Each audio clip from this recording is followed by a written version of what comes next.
O nosso evangelho de hoje é Mateus 16, de 13 a 23. Jesus Cristo está na região de Cesareia de Filipe e faz uma pergunta aos seus: que dizem os homens ser o Filho do Homem? Primeira observação. E aí eles afirmam que dizem que ele é João Batista, Elias, Jeremias, algum dos profetas. Quer dizer, uma resposta grande e importante sobre Jesus. Mas Jesus faz uma pergunta direta para eles: e vós, quem dizeis que eu sou? Não é? Não uma pergunta exigindo aqui um dado científico, uma definição científico-filosófica, não. Mas uma pergunta que exige uma resposta de adesão. Adesão a ele e à sua obra. Eles tinham experiência com Jesus, viviam com ele, comiam com ele, presenciaram milagres, os ensinamentos profundos de Jesus, ressurreições. Pois bem, eles poderiam talvez dar uma resposta já agora. E Pedro responde: Tu és o Cristo, Filho do Deus vivo. E Jesus vai dizer: olha, quem te revelou isso foi o Pai. Mas antes, uma das 44 bem-aventuranças aqui, colocada para Pedro: Feliz és tu, Simão, filho de Jonas, porque não foi um ser humano que te revelou isso, mas o meu Pai que está no céu. Então, Pai é quem revela, quem inspira. Pedro não sabia a profundidade dessa afirmação e a gente vai ver logo mais. Mas o Pai estava dizendo: olha, o Cristo, uma resposta importante, ele é um ungido de Deus, o Messias esperado, mas não do jeito como esperavam, porque quem veio foi Deus feito carne. Ou como está aqui, o Filho do Deus vivo, Filho por essência, Filho por natureza, que é consubstancial ao Pai. É Deus de Deus, luz da luz, Deus verdadeiro de Deus verdadeiro, gerado, não criado, consubstancial ao Pai. Então, uma resposta segura, uma resposta importante e que exige adesão. E, tendo em vista essa resposta de Pedro, Jesus também diz: e por isso eu te digo que tu és Pedro, Petros, pedra, porque Petra é Jesus Cristo, a rocha, e Pedro vem de pedra, portanto ele está ligado a Cristo, identificado a Cristo. E sobre esta pedra eu construirei a minha igreja e o poder do inferno nunca poderá vencê-la.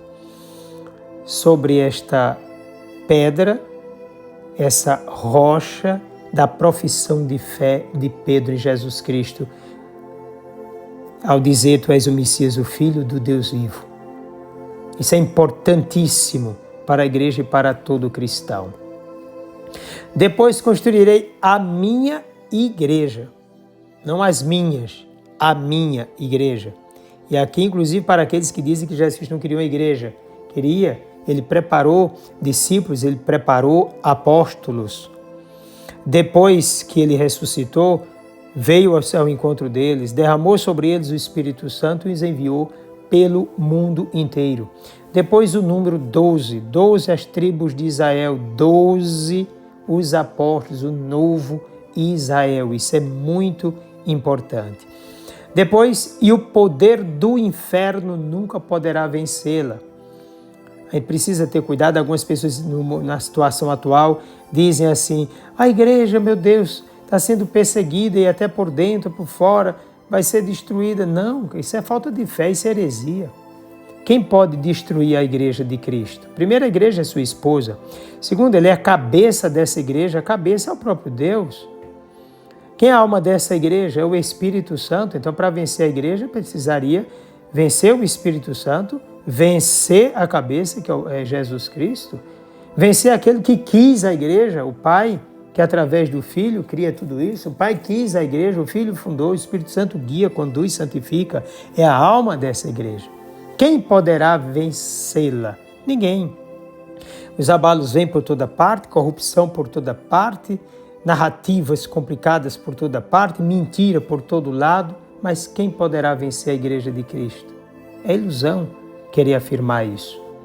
Depois, Jesus Cristo diz a Pedro, aqui no versículo 19 do capítulo 16, o que vai dizer também aos demais apóstolos no capítulo 18, versículo 18.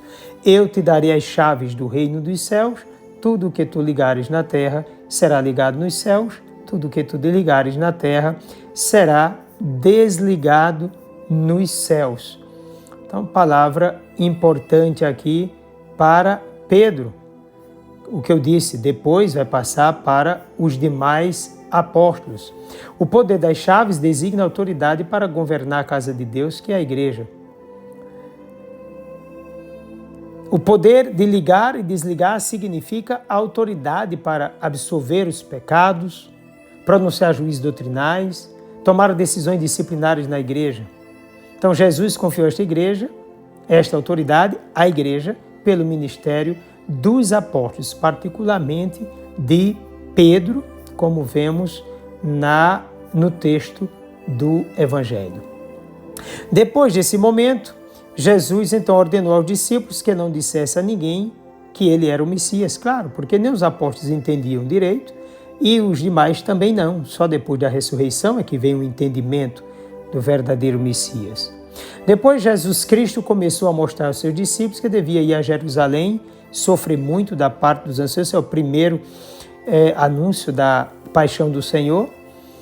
Ele ia sofrer por parte dos anciãos, dos sumos sacerdotes, dos mestres da lei. Esses constituíam o Sinédrio, o governo religioso de Israel. E que deveria ser morto e ressuscitar no terceiro dia. Então está claro, aqueles líderes vão favorecer aí a sua morte, mas ele ressuscitará. Isso é a verdade. Então ressuscitará. Então Pedro tomou Jesus à parte e começou a repreendê-lo, dizendo: Deus não permita tal coisa, Senhor, que isto nunca te aconteça. Repara a ousadia de Pedro. Ele não entendia o que estava dizendo, como não entendeu o que disse lá atrás por inspiração do Pai. Então ele está agindo agora como um obstáculo a Jesus Cristo, como estava sendo obstáculo, como seria obstáculo mais tarde, na hora que a turba chegou para prender Jesus, ele partiu e cortou a orelha de Malco, e Jesus Cristo vai dizer: olha, eu não devo tomar o cálice que o Pai me deu para beber, Pedro, guarda essa espada. Quer dizer, mais uma lição. Claro que ele está fazendo aquilo que numa defesa de Jesus Cristo, mas é Cristo quem defende, não é o ser humano. A gente precisa entender isso.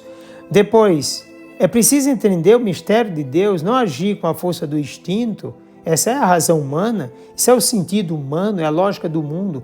Então, o inimigo, através de um gesto, do ponto de vista humano, bem positivo, estava contrariando a missão de Jesus. E aqui também, quer dizer, um obstáculo. Então, é uma insinuação do demônio, verdadeiramente. Por isso que Jesus Cristo volta-se para Pedro e diz: vai para longe, Satanás. Ele não está identificando Pedro com Satanás, mas é que Satanás está mandando essas informações através de Pedro. Então Pedro está agindo aqui nessa lógica demoníaca e ele precisa ir para o lugar dele primeiro, como disse, vá para seu lugar, não é? Ele não vai agora enfrentar Jesus Cristo, afrontá-lo de vez e querer dominar Jesus Cristo. Então vá para seu lugar, tome sua posição de discípulo e depois tomar consciência, o que Pedro vai fazer depois. Lembre-se, quando ele cruza o olhar dele com Jesus, quando Jesus está na flagelação, ele chora amargamente. Um processo interno de transformação interior de Pedro, e depois vai ser uma manifestação de amor belíssima depois da ressurreição. Pois bem, Pedro precisava aprender. Mas veja, estava distante do conhecimento verdadeiro sobre Jesus, e o diabo entra mesmo aqui para tentar mesmo, para tirar Jesus Cristo desse objetivo, desse projeto, desse cálice que ele deveria tomar para o bem da humanidade. Tu és para mim uma pedra de tropeço, porque não pensas as coisas de Deus, mas sim as coisas dos homens. Então pensar como os homens, pensar como o príncipe desse mundo, pensar com a lógica desse mundo. É preciso ter coragem de largar a própria lógica, a própria vontade para viver da vontade de Deus. Somente colocando-se à disposição da vontade de Deus é que vamos nos tornar verdadeiramente discípulos de Jesus Cristo, instrumento da salvação desse mundo. Desça sobre ti a bênção, Deus Todo-Poderoso, Pai, Filho e Espírito Santo. Um forte e carinhoso abraço.